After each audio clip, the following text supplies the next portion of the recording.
Hello, in this video we will be covering exam objective 2.1, configure file and share access, part of configure server roles and features, by me, Astrid Krasniqi. Okay, today we will be talking about configuring file and share access. We talk about what are NTFS permissions, NTFS permission types, important rules for NTFS permissions, permission inheritance, then effective permissions, and then I will be doing demonstration on configuring NTFS permission and blocking permission inheritance and effective permissions, seeing what one user's effective permissions. Then we will move on to what are shared folders permissions, types of folder shares or shared folders, what is access-based enumeration, what are offline files, and then I will be doing a demonstration on creating a network share, creating shares with a server manager, and creating shares with a Windows PowerShell. From then on we will be moving to talk about what is shadow copies, then demonstration restoring data from a shadow copy, what are disk quotas, and then I will be doing a demonstration on configuring a disk quota. Okay, let's go on, let's move on. Okay, what are NTFS permissions? NTFS permission control access for files and folders on NTFS formatted storage volumes. So if you have a volume, it's a disk, a hard disk. If you format a hard disk in FAT or FAT32, then you can't apply NTFS permissions. So they only work if you have configured it or if you formatted the hard disk with NTFS. NTFS permissions can be configured for an individual file or folder. So remember, the NTFS, we can give the permissions per folder or a file. Then we can be assigned to individually to objects that include users, groups, and computers. So these permissions, we can assign them to the groups. That's what we do. We assign them to groups, but we can assign them to users and computers if we want. And NTFS permissions are controlled by denying or granting specific type of NTFS file and folder access. So we go to the folder, for example, in this case, in this picture, we right click that folder and select properties. And from then on, we go to the security, and in there we change NTFS permissions. Okay, important rules for NTFS permission. We have NTFS permission will apply in the following order. So explicit deny, this has the highest priority. Then we have an explicit allow. Then we have inherit deny and inherit allow. Okay, we will start with inherit allow. So we have a folder here, and we call it, say that this folder is in root drive, in C drive, and it's called invoices, and that we have three groups: sales, marketing, management, and a user, Tom. Now Tom is a member of all three groups: sales, marketing, and management. Now if we give sales allow, because Tom is a member of sales team, he will get allow permission, so Tom will have an allow. If we go to that folder, to the invoice, and then we say, this is an example about inherit deny, we say marketing deny. Now Tom will have, the permission will be combined. Since sales is allow and marketing is deny, Tom will have deny. So his permission will be denied because it will inherit deny. Inherit deny has higher priority than inherit allow. Then we have explicit allow. If we went to that invoices folder and we said, okay, but Tom allow, now Tom, the end permission, effective permission, will be allow. Then we have an explicit deny. So if we say, we go to the invoices and we say Tom deny something like read or write or modify or something, then effective permission for Tom will be deny. Okay, so don't forget, we have first inherit allow. That has the lowest priority. Then after that we have inherit deny. Then after that we have explicit allow, and with the highest priority is explicit deny. sorry, I maybe said it wrong. Inherit allow, inherit deny, explicit allow, then explicit deny. That has the highest priority. Permission inheritance. By default, NTFS and shared folders use inheritance to propagate permission throughout a folder structure. By default, permissions are inherited in parent-child relationship. So as soon as we create a folder, that's a parent folder for example, every folder that you create underneath that folder is a child folder, and the permission will be inherited. We can block this inheritance if you want. Okay, so say again, we have in the root drive, we had the invoices, we had sales allow, marketing deny, and then Tom allow. Now if we create a folder underneath that invoices, for example May, C colon backslash invoices backslash May, the permission will be kind of inherited from the invoice. So if we go and check the permission, the May folder will have exactly the same permissions as in invoice folder. If you want, for example, to change those permissions, what you need to do is you have to block the inheritance. So you have to disable that inheritance. Then when you do that, you get a choice. What do you want to do with these permissions? They're already there. Do you want to keep them, or do you want to delete them? Do you want to start fresh? Choice is yours. Okay, and then effective permissions. Effective NTFS permissions are cumulative permissions. So deny permissions override allow permissions. NTFS file permission take priority over folder permissions, because the files are in the end of the chain. And explicit allow permission can override an inherit deny permission. Okay, again we have a Tom sales marketing management team group, and Tom is a member. So in the invoices we have sales read, Tom will have read. Marketing write, Tom now will have read and write, because he's a member of sales, and sales has read, and he's a member of marketing, and marketing has write. So effective permission for Tom will be read and write. Permission types, we have two types, different permissions, standard and advanced. On the standard, maybe you are familiar with these permissions. We have full control, modify, read and execute, read, write, list folder content. For example, read, we know if somebody we give permission for read, as though they will have the ability to read something on that file or folder.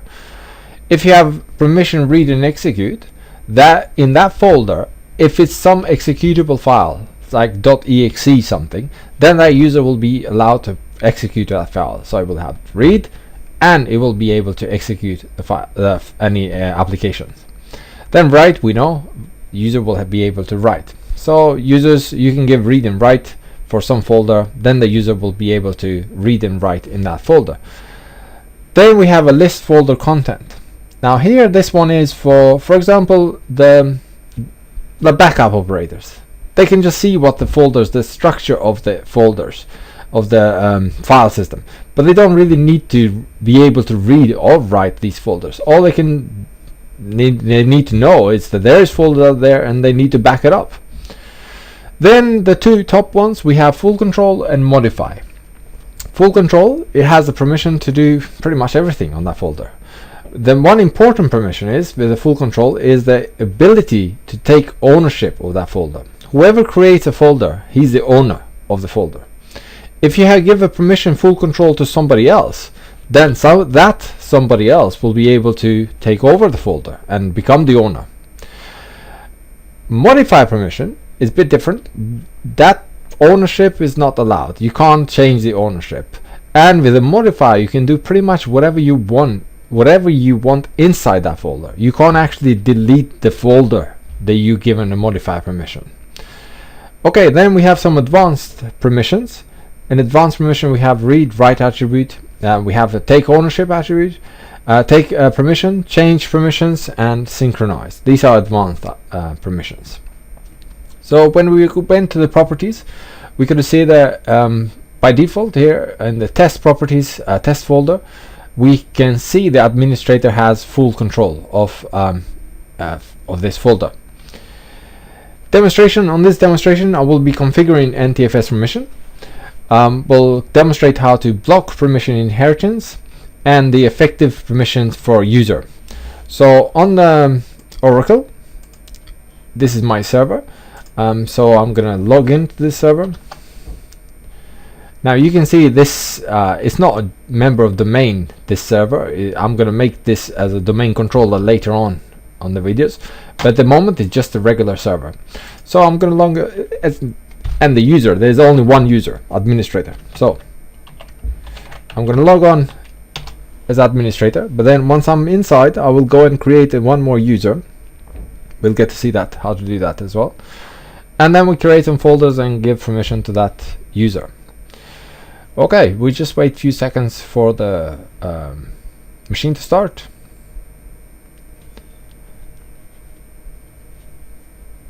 Right, now while the machine is started, I want you to think of if I want to create a local user, where do I need to go?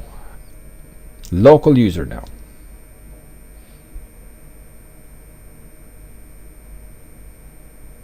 Okay, to create a local user, you have to press tools here. Just a few more seconds. I don't think it's ready yet. So tools, and then under the tools we should see a computer management. Here we go, computer management. Now press this computer management. Now we are creating a local user, not a domain user, just local, because the server is not a member of domain. Okay, few more seconds. Here we go. Now on the left here we should see computer management on the local. So we should see local users and groups. So expand that, and then we have a division between users and groups. These groups, I didn't create any groups. These are default. All these groups, they come by default. In users, we can see we have two users. We have administrator and a guest account. Now guest account is disabled. That's why you can see this little arrow here, and the administrator is the one that is built in. Okay, so from here I'm going to create a user. So to create a user, right click and say new user. Okay, this user I'm going to call it student, and ignore full name, description, anything like that. Then password of password twice. I don't want this user to change the password in the next login, so I'm going to untick that. Everything else I can leave it. User cannot change his password. For example, if you don't want this user to change this password, password never expires, and account is disabled. Why would we need the account is disabled? Think about it. Well, if you, for example, have this user who's going to start work next week, and you're making these ready, these accounts, well, you need to disable them and not for them not to be able to log in before they actually start work. So that's why we would enable that or tick that. So select create, and the user is being created. That student is being created. Okay, so great, we created this user. I'm gonna go and create a folder on this root drive. I don't need the server manager, so I'll just go to click start, this PC. Then on this PC, I'm going to click the C drive, and in here I'm going to create a folder called invoices.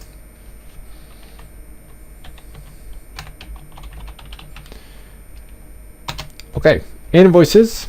To look at the permissions or NTFS permissions, I have to right click and then say properties. Now that I'm in properties of the invoice, I have to click security, not sharing. We're not sharing yet. We go into security. Creator, owner, and system, they have a full control. Administrator has a full control as well. And the users, they have, well, read and execute, list folder content, and read. Now these permissions, we didn't do anything. We didn't assign these permissions, but they've been inherited from the root drive, from the C. So if we go and go to advanced, and we see that inherited from, we can see they inherited from the C drive. So those right away, some permissions right away, they're going to be inherited. Okay, so what do we want to do for these invoices? We want to remove these users and add a student. We have to go there and change the inheritance. So advanced disable inheritance. Now when we press disable inheritance, we get a choice. Do we want to convert inherited permission into explicit permission on this object, or remove all inherited permission? If I remove the permissions, everything will be gone. So I have to start from beginning, start, add users and so on. Now there's some permissions out there that you really need. So like creator, owner, system, the administrator. So you're just gonna waste your time if you remove them. So go back, I cancel that, select advanced again, disable inheritance. Now I want to convert these permissions because 3 of these I need to put them on again, so I'd rather just convert them. So you can see now, because I have converted them, inherited, it says none, non-inherited. Okay, so now I can edit these permissions. Go to the users, I want to remove that. I want to add student. Okay, and by default right away you see the user gets read and execute, list folders and read. Okay, and okay again. You saw on this video how to add some change some permissions, block the inheritance, and what did we have to do? What was the other? We have to look at the effective permissions. Okay, so to look at the effective permissions, we right click this invoice folder that we just created, go to properties, and then again at the security, the 3rd tab on the top, again we have to go to advanced, and we look at here, we have the effective permissions. So effective permission, we have to choose a user, so select the user, and the user, for example, the one that we want to choose is student, our user that we just created. Check names to make sure that we did spell it correctly. Yep, everything is fine. When we see an underline, it means that everything found that user. Select OK, and we can view the effective access or permissions. So as you can see, this user, for example, it doesn't have full control, but it has some other permissions. So execute files, list folders, read attributes, all of that, read permissions. It doesn't have write permissions. It doesn't have delete subfolders and files, change permissions, and then most important, it can't take ownership of this folder. So this user once he logs in. And what else can we do here? Go to advanced again. Okay, if you want to add the permission, we saw how we added here. Edit and add the user whatever we want and select users or groups. Now, for example, if we don't want to do it this way, we can go through advanced. Go advanced and add here. And here it says select a principal. So we can select a principal, which is student. Okay, and then we can add basic permissions here, or show advanced permissions, so all the permissions on the advanced tab as well. So we can add some permissions this way as well. Here we can say applies to. It does apply to this folder, subfolders and files. You can say this folder only applies to, or applies to this folder and subfolders, so not files, this folder and files, but not the subfolder then, subfolders and files, subfolders only, or files only. So very big choice there. Okay, so gonna cancel from here, cancel again. Alright, let's go back to the slides. Okay, now what are shared folders? So shared folders is, let's see, what are they? With shared folders, you grant access to files from the network. Now you have to remember this. The shared folders, these permissions are applied only if someone accesses the file from the network or a folder. So we can't actually, these permissions, they don't take account if you access these files or folders from locally.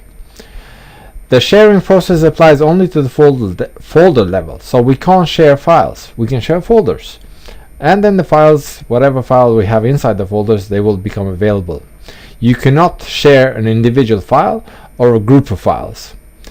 To access a share folder, we have to go open, for example, a run menu, and then say \\lon dc1 2012 R2. Well, you don't really have to type this. This is just the name of this of the server that's hosting that share. You could type an IP address here. You have to make sure that you do type the name of the server that's hosting. So you don't take this. Yeah, don't use this. It might be different to you. So you might use you can even use an IP address, and then \share, the name of the share where you put it. Share folders permissions will only have read, change, and full control. Types of folder shares. We have a server message blocks, SMBs, used by all versions of Windows, require the file server role service. So, for example, if you share a file, it will be most likely server message block. This is used by Windows. Now, if you have a Unix or Linux, then that's not going to work. You're going to have to share with network file system. So protocols used by Unix and Linux. Access-based enumeration. With access-based enumeration, users see only the files and folders which they have permission to access. There was a big problem before. For example, you give an access to user for just one file, just for one folder in some massive home directory, and that user did see every other folder, even though he didn't have a permission to read or write or anything, but he still saw them. They're there. So with this new feature, well, it's not new, it's been here for 2008 as well, is the users cannot see the folders anymore. They can only see what has been what they have permission for. Access-based enumeration is configurable on per shared folder basis. What about offline files? What are offline files? Now, an offline file is a copy of a network file stored on a client computer. What that says is the user has a permission to access a folder through the network, and for example through the server he's got like invoices. He accesses that folder from the network.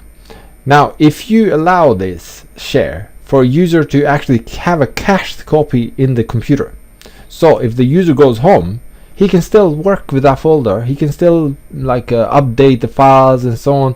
And next time the user goes back to work, it will synchronize whatever has changed. It will synchronize with the server.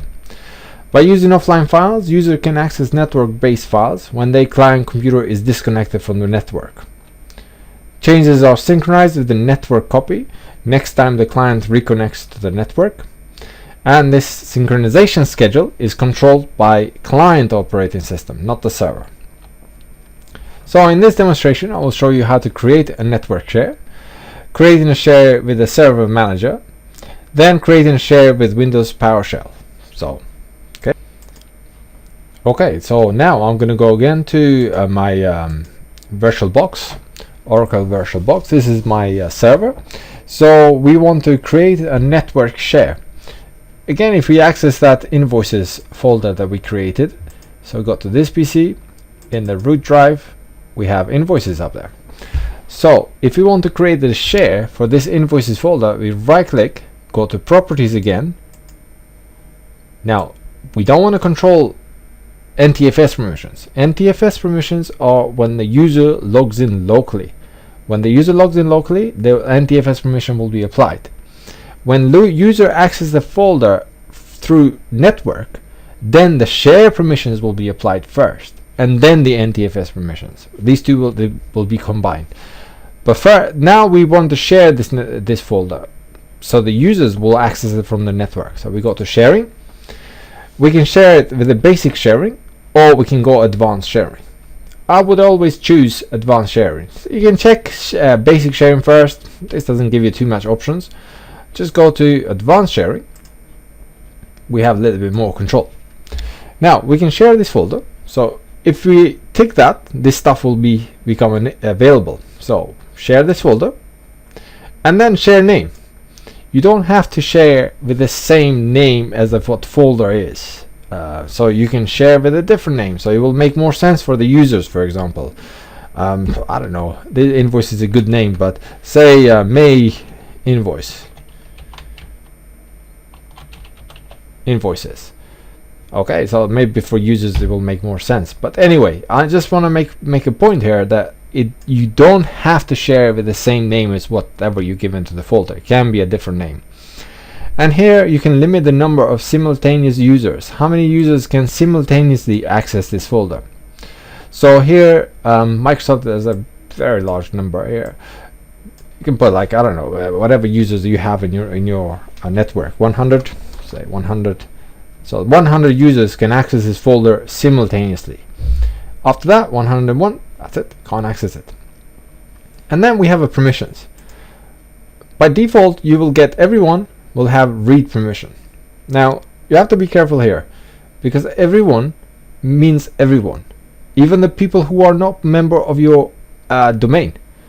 Everyone is just everyone. If this is like it's got a wireless signal, everyone from the street will be able to read this folder as well. So first thing, take that off, remove that, and add just the users. For example, domain users or whatever users do you want to add for this folder. So here we just have administrators group, so I will add that, and I will add student. Okay, now student I want to leave just read, and administrators full control. Okay, now we have a caching. You want to only the files and programs that users specify are available offline. No files or programs from the shared folders are available offline, so the users cannot take this folder at home. And all files and programs that user open from the shared folders are automatically available offline. Okay, here you have a choice. Do you want them to be available offline? You don't want them to be available offline, and all files and programs are available as soon as the user accesses them. Okay, enable branch cache. We're gonna talk this in the future lessons, so leave that for now. Okay, we don't want to give them offline. Press OK, and apply. OK, or just OK. Well, what's the difference? Do I have to press OK? Okay, if you click apply, the changes will take effect, but this window will remain open. This window. If you press OK, the changes will take effect and this window will close as well. So that's the difference between them. So if you want to, for example, make some more changes, but you want just to apply those whatever changes you made so far, click apply, and then you see these changes that take effect, but we still have the window open. So now maybe I want to change this to say 120 users. See, I made some more changes. The apply again became available, the icon. Okay, now if I press OK, the window closes. Okay, we have shared this folder, and you can see that's the network path for this folder. So we have // lon dc1 lon dc1 2001 r2 /may -invoices. Okay, so what we have to do now is we want to share a folder through the server manager. So click close this as well. So let me create another folder so we can share that as well. So go to the C drive, and maybe I'll create invoices too. Let's see, rename. I want to copy that. I'm too lazy to type. Okay, so right click to create a folder. So right click, new folder, and then I'm going to call it invoices 2. Now if I want to share this folder through the server manager, I have to open a server manager obviously, and then wait a little bit until it's ready. When you see that going around, you see the server manager is not ready. Okay, yeah, stop, now it's ready. So okay, open files and folders services, then go to shares,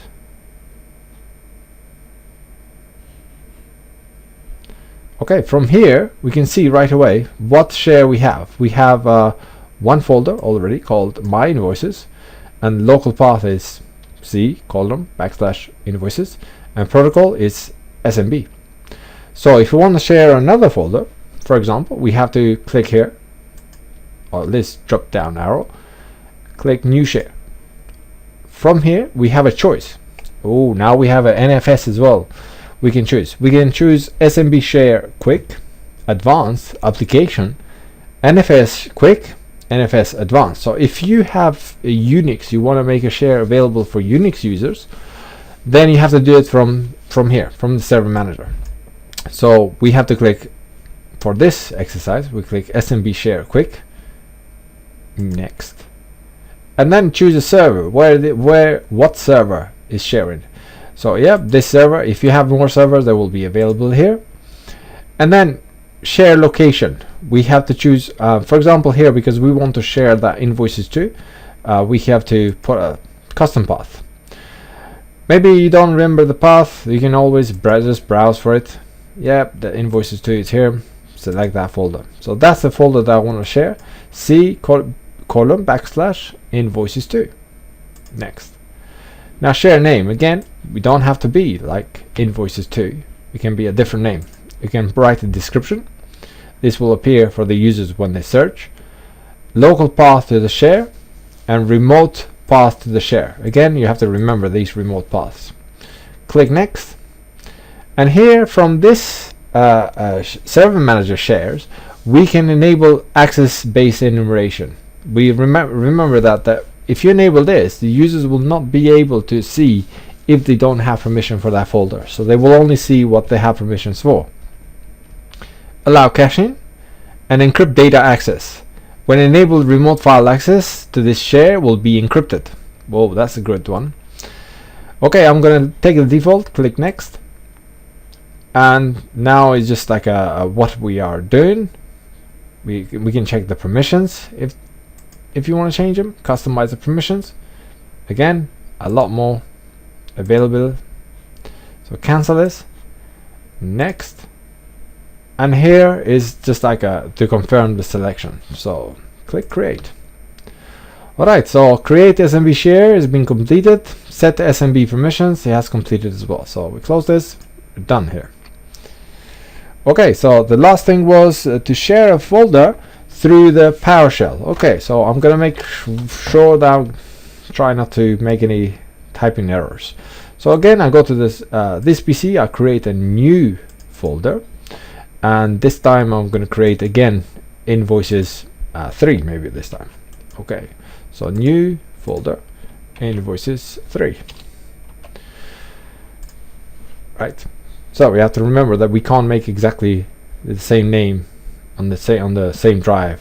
It's not going to allow us. Okay, so refresh that. We have invoices 2 and invoices 3. So to share through the PowerShell, we have to open the PowerShell. Now the PowerShell icon, if you don't know, should be here. Should be next to the start menu. Server manager, then that's PowerShell.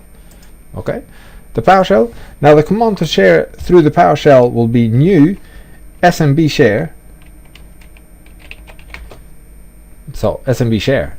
Okay, and then name. What do you want to call this? So okay, call it I don't know, May invoice. I can't give it the same name. So name, what do we call it? Invoice 3. And path. Then we say path. Oh, okay. The PowerShell doesn't like it. Like for few, just type in few letters and then hit the tab. The PowerShell is gonna fill this for you. This is great, new thing. I like it because it's like Cisco, you know, in new thing here. And then the path of the share. So it's gonna be on the root drive, C:\\, and then invoices 3, and then full access, the permissions for full access. Yep, administrator, administrators, and then we can say read access, and then who student. Okay, so new SMB share, name of the share, invoices, invoice 3, path C:\invoices 3, full access administrator, read access student. These permissions you can just go and find a look, different kind of permissions that we can give. Okay, I'm just going to check that that's correct, the name. So invoices, yeah, that looks good. Okay, if I hit enter, oh, I made the mistake. 1 second here, we made a error. Let's see where the error is. Windows system error 1332, new SMB share. Okay, I did pause it to look at, because I didn't know where was the problem. The problem is here, the read access student, the T and N is misspelled. So okay, I'm just going to repeat the command, and there we go, change that N and T. Yay, excellent. Okay, so we have shared a folder from the PowerShell as well, and we give permissions for administrator to have a full permission and the student to have a read access only. Okay, so what I'm going to do now is, if you want to, for example, access that folder, so you can open, for example, run menu. So run, and in the run you type // what's the name of the server, so LON DC1 2012 R2, and then the share. You can see that we have already 3 shares there, so invoices 3. Okay, that's our invoices 3. Or to access this through the PowerShell, you can open the PowerShell and just type explorer // LON DC1 2012 R2, and then invoices 3. There we go. Yeah. No, it didn't work.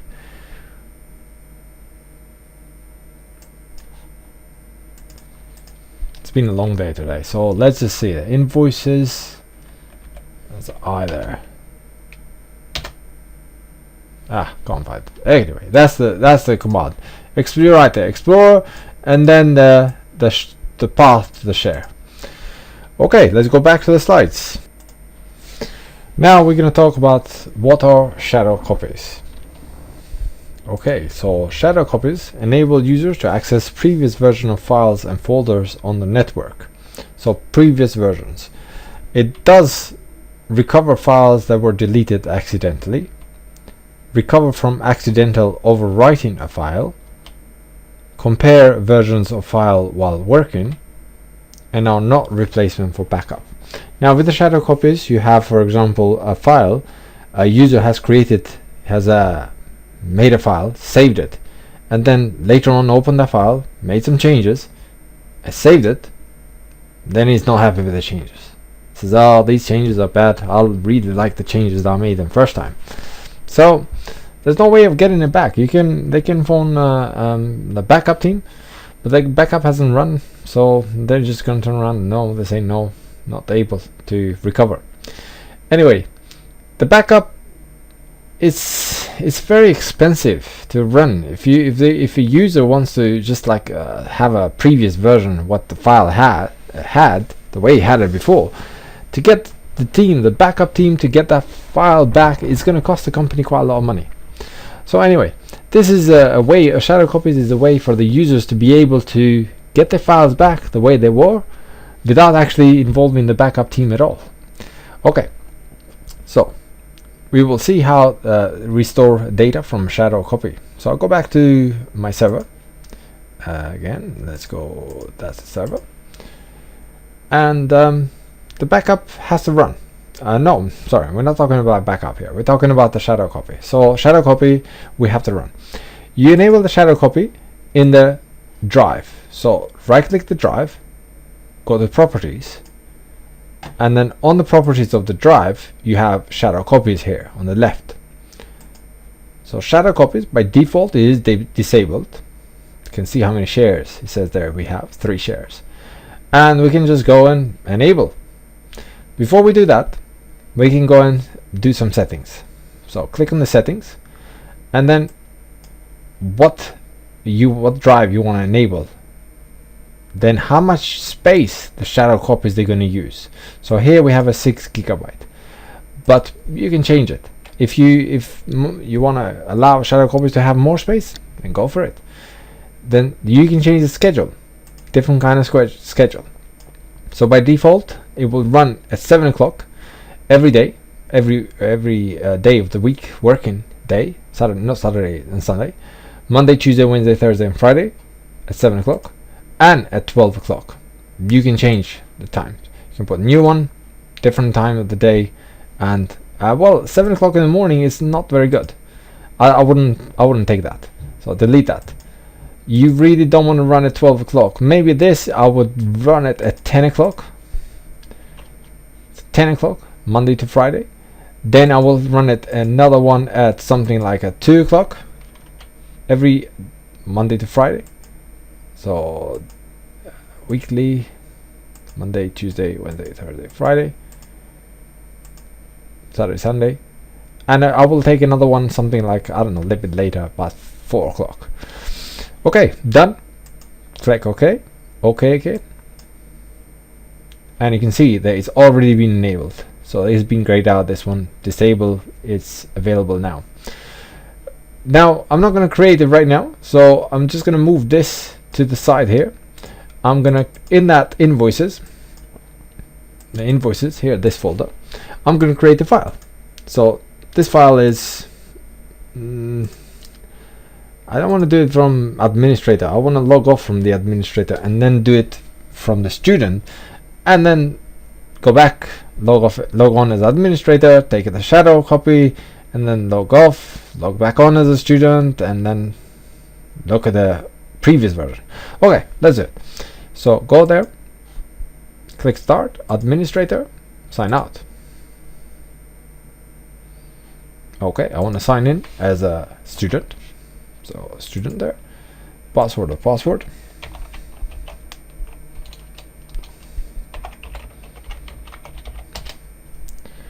Okay, now the student will be creating a file on the invoices.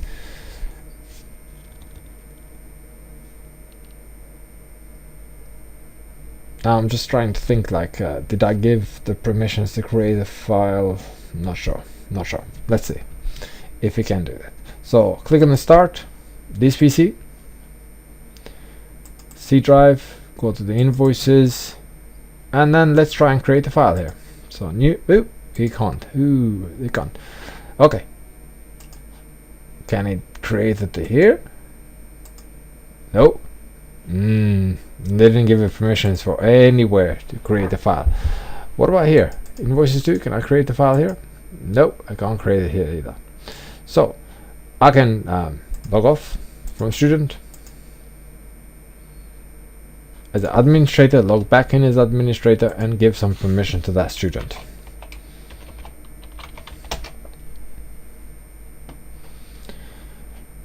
So to change the permission, I go to start, this PC, access the C drive, invoices.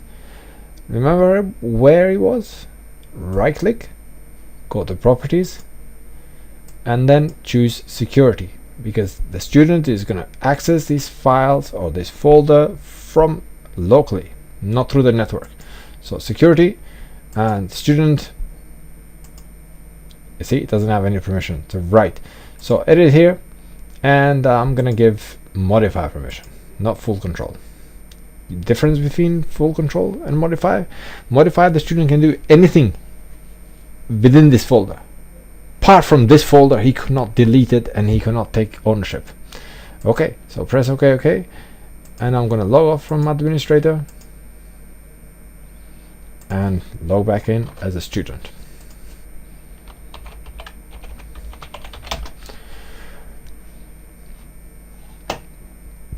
Okay, this student will access that invoices and try and create a new file now.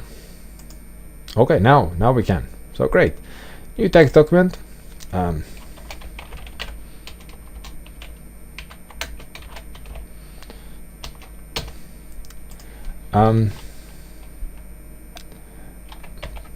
Say the student says, say first change.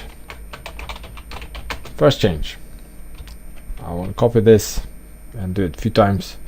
So I'll go here. Okay, great. This student has run this, saved it. It's gone for morning coffee. That time the shadow copy has been run, so we're gonna do that. We don't have to, the administrator don't have to run the shadow copy. Shadow copies, it will run anyway, the default time when we put it. So go to the shadow copy. So we access this PC, right click, go to properties, shadow copy, and create it now.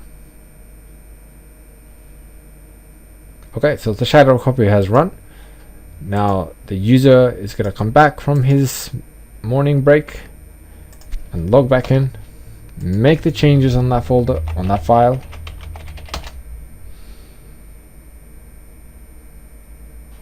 Okay, access that invoices. I don't like this first change, so I'm gonna just make a second change. Write it down as a second change. Go to end. Yeah, this is much better. And then close it. Save it. Yep. Now the student opens it again and says, oh, I'm not very happy with this actually. That first change was better. This second change, I'm not happy with it at all. Okay, so he phones you, or he phones the backup team, and they say, no, I haven't really done the backup. We usually do the backup at night. So the student, if you didn't have the shadow copies, there's no way for the student to get the first change. Well, there is a way, but very difficult. Okay, so right click, say to this person or this student, say, okay, you can right click and go to the properties, and you see a previous version tab there. Yep, click on that, and you see another one there. This says the same name, student doc. Okay, click on that and then select open. Is this a file? Yeah, this will say this is how I like it to be. So now the student has a choice. He can restore it, so it will replace the new one they just saved with the second change, or he can copy to keep them both. So if he copies it, he keeps both of the files on. And if he can copy them somewhere else or in the same place. But if he copies it in the same place, he just has to change the name. Okay, so restore it. Yep, done. It's been restored. So it's moved away from here. It's gone here. If he double clicks now, oh yeah, it says first change, not the second change. It wasn't good. Okay, so that was the shadow copies. To move on, go back to the slides, and we look at the disk quota. Now, disk quota is a way for you to limit each person's use of a disk space on a volume to conserve disk space. Conserve. Disk quotas enables you to proactively track and restrict disk consumption. You can enable quotas on any NTFS formatted volume. So FAT32, can't do that. Disk quotas is a great thing. Now imagine that your company has both, like, I don't know, let's say 1 terabyte, yeah? And you only have 5 users. But one of the users is just bringing a lot of music, is getting some movies, or is doing something, is taking over. Within a few days, that's it. That space, that disk the company has just installed, well, okay, let's just say 1 terabyte, because 1 terabyte is very tiny now. But anyway, that user is just taking the whole disk. So with disk quotas, you can give the individual users the space what you think they're gonna require on that from that disk. So they can't take everything. So that's it. Just deny that user who's gonna take the whole disk. So configuring a disk quota. So I'll go back to my server. Now, to configure the disk quotas in here, we click the start, then this PC. Again, we go to the drive. There's another way that you can configure, but I'll show you that a bit later. You can configure per folder. Here we have to do it per drive. So right click the drive and go to properties, and in the properties of the drive, you have a tab here that says quota. So show quota setting. Oh, am I logged in as a user? Yeah, I was logged in as a student, so obviously the student doesn't have privileges. So administrator, yep, the password. Okay, the quota is not enabled by default. Soon as you tick that, this stuff will become available. So yeah, enable the disk quota. The first choice is deny disk space to users exceeding the quota limit. So if you give, for example, say you give a user 1 gigabyte of quota, if that user has 1 gigabyte of data, that's it. You can't use it anymore. Okay, but if you don't tick this, then it's just for monitoring. So the user can still use it, but you are monitoring. On this exercise, you say, yep, limit or deny disk space, and do not limit disk usage. Well, we enable a disk quota, so we want to limit disk space usage. 1 kilobyte. Well, let's say limit disk space to 100 megabytes. And set a warning level. So at some point you want to notify the users, yeah, you're about to reach the limit. So when it gets to 90, for example, 90 megabytes, you notify the users that they're about to reach the quota. And then here we have two choices: log in, log on, log events when a user exceeds the quota, log event when a user exceeds the warning level. Two options here. Okay, and then apply. That's it. All the quotas is given for every user in this computer. Now, administrators, the quotas, they don't apply to it. But from some users, maybe they're not exactly the same. So you might have users who will need different amount of space, and from some users who will need a different amount of space. So to differentiate between users, you need to go to quota entry. And here in the quota entry, you can kind of like give individual users the quota. So quota, new quota entry, and then select the user. So student, it's our user, and different quota. By default, you see the numbers 190 because that's the default. So maybe the student needs a lot more. So maybe he needs a 2 gigabyte because he's a good student. And when are we going to tell him? Well, when you say 2 gigabyte, or say 1 gigabyte. That's it. Quota has been added for the student. Here we have a status okay, name student, amount used very little, and quota limit 100 MB, warning level 90. Whoa, that didn't take effect that we just did. Let's see why. Properties, okay, gigabyte, we said 2, there we said 1 GB. Okay, here we go, that's taking effect. Now if, for example, the limit we have here, these users are okay, the system has gone above the limit, this is how they will appear for the users. It's not going to deny the space for the system, but for the users, if they go above the limit, that's it, they can't access it anymore. Okay, this has been a very long video.